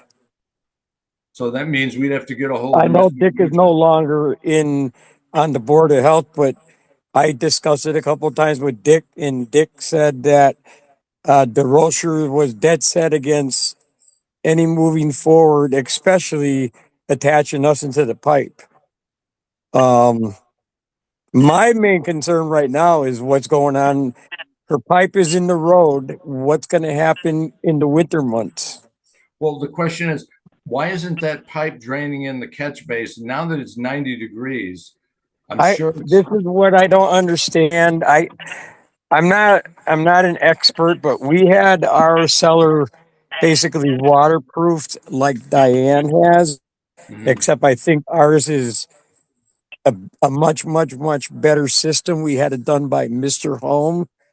Our pipes, that it's kind of like an inside the cellar French drains, if you will. Oh yes, I've seen those. I've seen those. With the 5 horsepower pump I can show you the videos of how they put it in and everything. But I think over there, I think that whole system she had put in, I think it failed. The company Real Dry Cellars, I don't think they have any warranty, or if they did, it expired, because our warranty is for Cindy and my life and transferable to the next owner. And I have that in the written contract. So I don't think I think her whole system failed and it not being moved forward to get repaired. Now, here's the question, Dave. Where is this obstruction in the pipe? Is it in the house or is it out in the yard? I don't know. I don't know. I'll tell you exactly how I found this out from Dick Bombardier. Dick Bombardier told me that Colleen talked to the people, whoever the people are, that there was an obstruction in the pipe inside and Kevin Nugent was going to come and blow it out.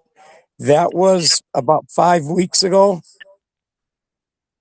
And then Dick Bombardier came here because she rerouted the pipe that was going to the road and turned it to my house and had it flowing into our circle, like right towards my well.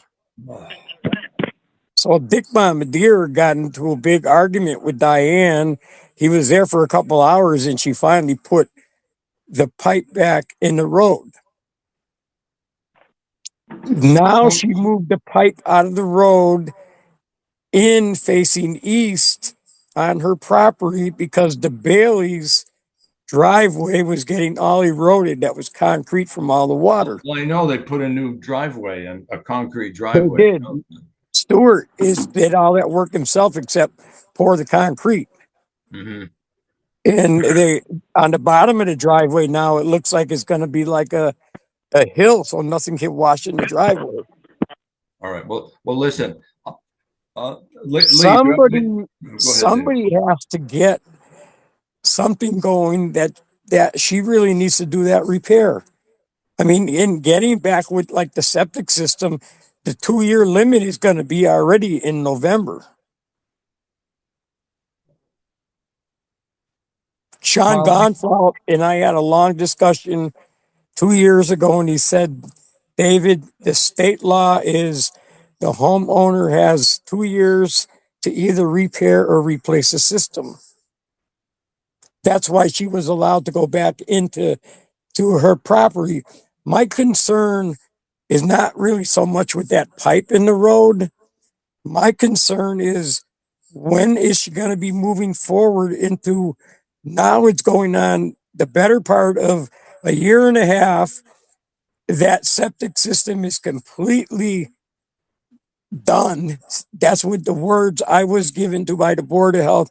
The septic tank is all rotted out in all her leach fields, in all her waste in that house is going into the ground, which my well is only 75 feet away from her failing septic tank. And how do I know that is because the guy that did all the work, the structure work on her house, I know him. He took a tape measure and put it on my well, and he went in her backyard. He said it's about 75 feet. Yeah. It's supposed to be 100 feet. Now, I don't know why, but my water's really starting to stink. I don't know what's up with that. David, have you had your water tested for E. coli and coliform We bacteria? had it tested by Quabbin Well. We paid, I don't know, $164. Did it come back negative? We can It have came it back. tested again. I don't know if we specified for an E. coli in the other test that you said, Mr. Sheen. So we can have the water tested again. That's Yeah, again, my understanding, again, I've been out of the loop, but now that Dick isn't with us anymore, I understand Diane was in process of getting funding through the town. And Colleen, has there been any change in that process? I think we're having trouble getting her to Yeah, she was talking to the woman that took over as the administrator that she was let go. But Dick told me, he said, nobody really knows about where this funding money is coming from. Yeah. I mean, we didn't get funded from the town. We had to put a new system in. We went and we took another loan on top of our mortgage to get our new septic tank in. Yeah. Well, I remember when you built your leach field. to be perfectly honest with you, we didn't go through the town for the loan for our septic. I went Country Bank is, if I remember correctly, was the bank that was participating in low interest loans for septic tank replacement or septic system replacement. Obviously went by your income. They had 0%, 1%, and I think 2 or 3% loans. So we didn't go through the town, wait for the town to pave the way for that. I went to the bank myself. I was given a list of banks and I went to them, and I chose Country Bank just because it was close to where I was working at the time. So if they had a question during the day, I could just, zip right down, or I could go over there at lunchtime and make a payment.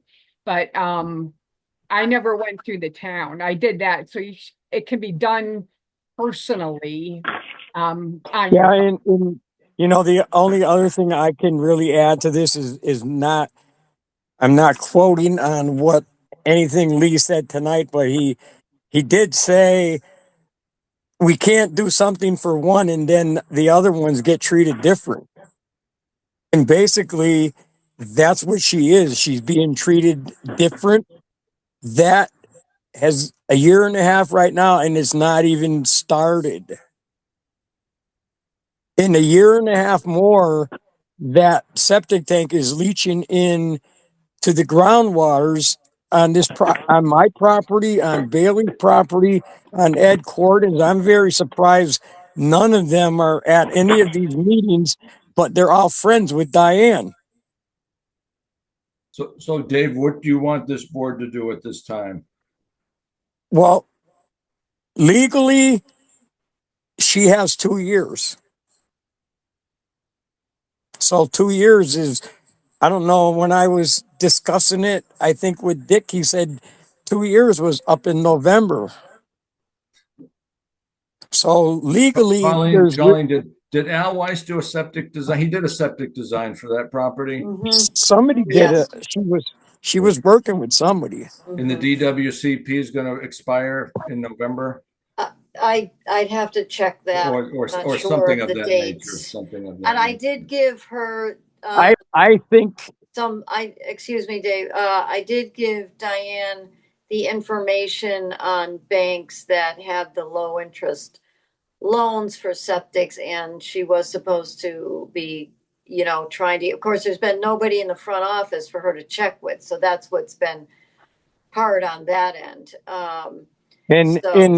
and Diane gave you that information, Colleen. Nobody in the front office to check with. Well, no, I'm saying that there has been nobody in the front office because we haven't had a town administrator there for a while. So, I mean, what I would like to see happen, Dick, is she had to move out of that property. The building inspector ordered her and her mother out of there because the property was unfit. That will be 2 years in November that happened. So legally, Diane has until that 2 years. Whenever you sent Diane that letter to vacate the property, when was that? Do you remember? No, sorry, I don't. I think it's going to be 2 years in November, I believe. It's already 8 months gone past 1 year already. So we have to prepare. I would like to see you guys to get, if she doesn't, and I find it hard to believe. I understand about the town financing or however that works, but if that's not happening with the town, then she needs to move forward and do her own financing. She works full time. We had to do it. A lot of other people in Granby had to do it. Why doesn't she have to do it? No, point It's well not taken. right. Dave. Yeah, point well taken. Lee, Mile, any comments, fellas?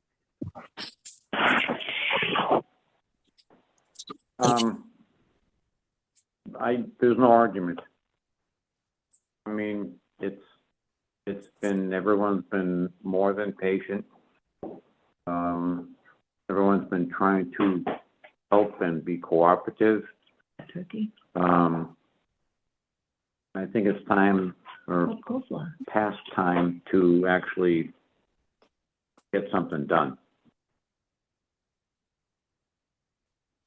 And I was hoping that we could, meet with Diane this evening and have a positive discussion of how to proceed, which would be in the best interest of the neighborhood and, of course, her address at number 12 Ken Lane. But Yeah, unfortunately, Lee, she says her tank is fine. It's not failed, even though you guys said it's done. She does, and she's going to do what she wants to do, not what the Board of Health tells her to do.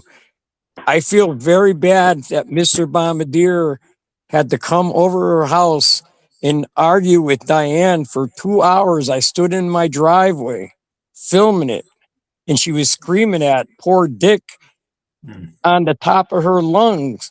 And Dick just sat there for 2 hours and took her BS while he finally got it put in the road.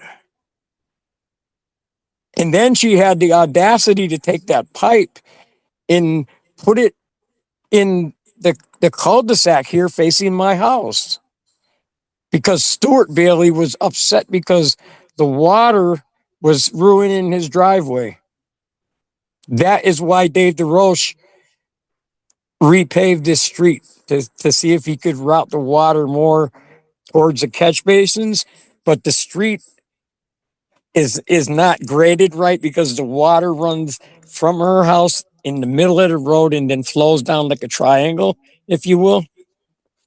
But sometimes when you're in my driveway, you can smell raw sewage. And that's a guy, I swear on my daughter's life. Cindy said that it's possible that water from her going from her house that's going into the ground is the water that's backing up into her cellar that she's pumping out in the street that stinks. But you know what? I just want to say this, Bill, that legally right now, my hands are tied and your hands are tied and Lee's and Colleen's and the new guy, because legally she has 2 years. She has, whenever you issued that cannot occupy letter, you would have to look that up. I know I have a copy of it. She has 2 years from that date that was issued until whatever the date comes up in November. We have to take keen sight of that date and take Or, action. Cindy, we have a copy of that letter, correct? I don't even think she's on anymore. Colleen, But I think it would obviously, the date that we approved the septic design, that would be time equals 0. So we'd go 2 years from that T equals 0 date, whenever that is. well, in December of 2024, she did not live in the house. Mm-hmm. Last year, she had Chuck Hallowell from town brought her a Christmas tree. The year before, her and her mother had to leave the premises because the building inspector deemed the house not safe to live in because the roof was caving in. So, in my opinion, I think she's had adequate time to get something moving. And now I just was listening. I wasn't looking, but I was listening to this architect lady for Red Fire Farms talking about how this time of year is very difficult to even get the ball rolling on this stuff because of supply and demand. That's true. I thought I was told that Josh Fugler was supposed to do that tank. I was pretty sure Dick Bombardier, he said, do you know Leo Fugler's grandson, Josh? And I said, yes, because he's been on our property. He's more than capable. And from what I understand, Dick said that Josh was all up to date on all the schooling and everything.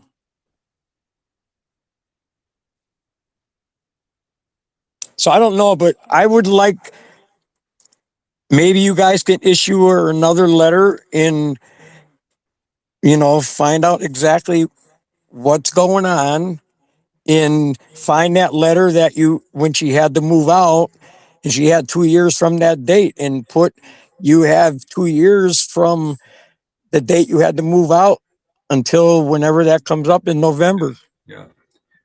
Because that's exactly what Sean Gonfalt told me. Yeah, I think what we should do, and again, Mile and Lee, let me know your thoughts. Not tonight, but within a couple of meetings, we should issue her essentially a heads up letter. By the way, in November, you will be out of time for your leach field.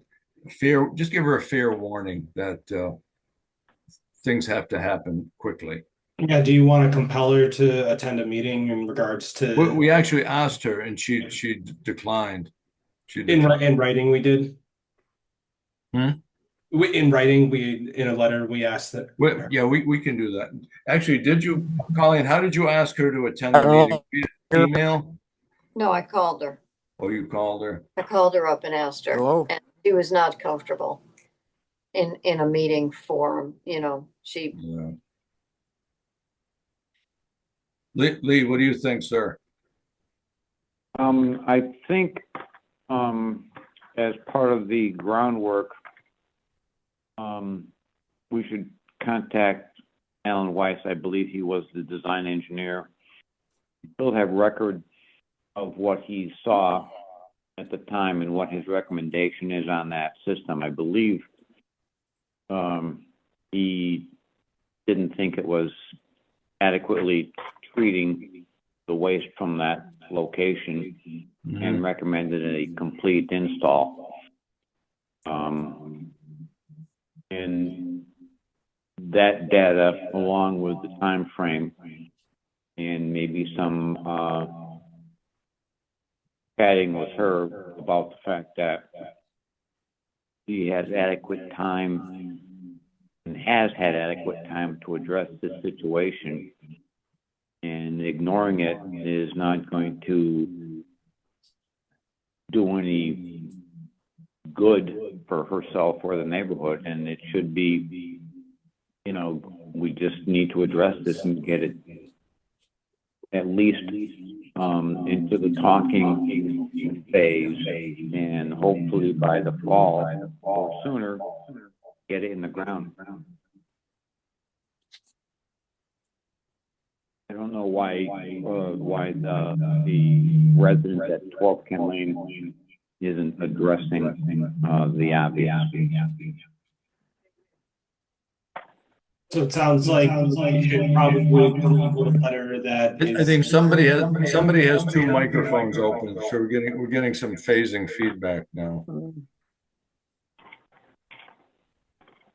That better, Phil? That better. So I think we should draft a letter that addresses the fact that X amount of time has gone by since said date from Al's assessment, and then also invite her cordially to attend a meeting so we can come up with a plan. I think that should be documented. Okay. Lee, are you good with that? Yeah. Absolutely. Okay. Colleen, could you draft a letter, please, to that effect? And let me see it, and Lee and I can edit it, okay?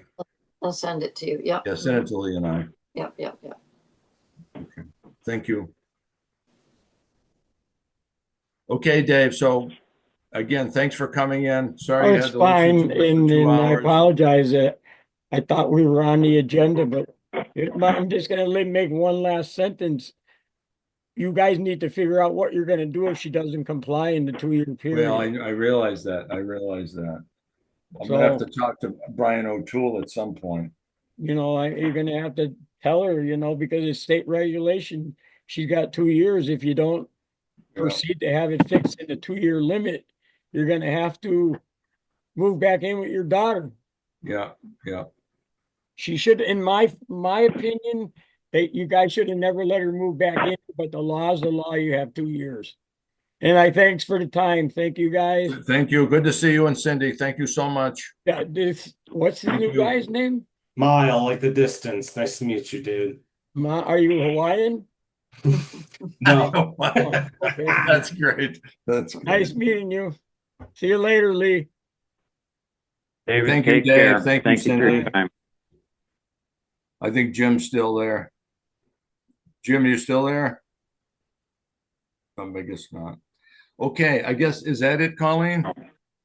I think that's it, although, no, wait, one thing that it came in from an email, about, from Tom, for the fire department and the Board of Health. He wants to know if next week you guys could meet, all meet, over at 185 West State Street. So Oh, that's over at the Chateau. Yeah, that's the Chateau. yeah, I'll go. I can do that. I can do that. Okay. Yeah. So- Lee, do you want to do it or you want me to do it? What are we doing? That's please? that little I'm not food. That's that familiar. little food wagon for the Chateau. Yeah,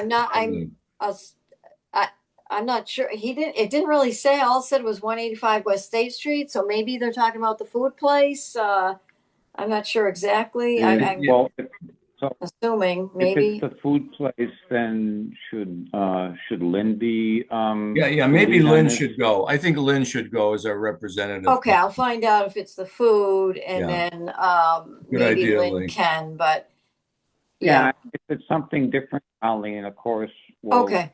we'll adjust it and Yeah, Oh, yeah, okay. yeah. But if it's the food, if it's that food shack in the back, I think Lynn should be the lead. Yeah. on Yeah, this. she, her time isn't as open, but yeah, I'll see if it is the food, and then maybe we can get Okay. her. Maya Linden is our food inspector. She does a very nice job for us. Thank you. Okay. Okay, that was I think it. we're good. So Lee, why don't you tie the ribbons on this, sir? Well, at this point in time, and after 9, I think we've addressed as much as we can. We had a good meeting, a good reorganization. The new member is up and running, and I think it's time to take a short nap and do it again tomorrow. Okay. Yep. Yeah. Okay. And thank Dick for allowing to use his Zoom situation. Mm-hmm.